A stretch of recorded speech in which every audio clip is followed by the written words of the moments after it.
Back వచ్చి నా దగ్గర మా సంస్థలో అట్లాగా పైకొచ్చి తను చేస్తున్నాడు అనుకున్నాను, కానీ ఇంత పెద్ద సినిమా కొచ్చిన్లోకి వెళ్ళి ఇంత భయంకరంగా ఇంత పెద్ద ప్రొడక్షన్ చేస్తున్నాడు అనుకోలేదు.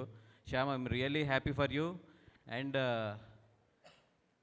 ప్రొడ్యూసర్స్ని నేను నిజంగా అక్కడ చూస్తున్నప్పుడు షాక్ అయింది. ఎక్కడ అంటే వాళ్ళు పెట్టిన ద వే, అంటే the production quality and the production expenditure, the budget for the film అంత బాగా ఇక్కడి నుంచి వెళ్ళి అంత పెద్ద ప్రొడక్షన్ అక్కడ చేసి మీకు రిలీజ్ అవుతుంది కదా April 10th చూస్తారు. ఈ సినిమా నేను ప్రజెంట్ చేయడానికి ఇక్కడ తెలుగులో దీన్ని రిలీజ్ చేయడానికి ఒకటే మెయిన్ రీజన్ ఏంటంటే ఇట్స్ ఎ హ్యూజ్ ఫిలిం. అంటే ఎప్పుడు మనం మలయాళం నుంచి ఒక సినిమా వస్తుంది అనుకుంటే మంచి సినిమా, మంచి స్టోరీ ఉన్న సినిమా, లేదంటే కనుక మంచి ఒక మీనింగ్ ఉన్న సినిమా, మంచి ఇట్లా ఉంటుంది. అలా కాదు, ఈ సినిమా కమర్షియల్గా వెరీ వెరీ హ్యూజ్ సినిమా ఇది. సో నేను ఫస్ట్ ఏంటంటే టెక్నికల్గా వాళ్ళు చేసిన విధానం కానీ, అంటే these days Malayalam is delivering very good technical films.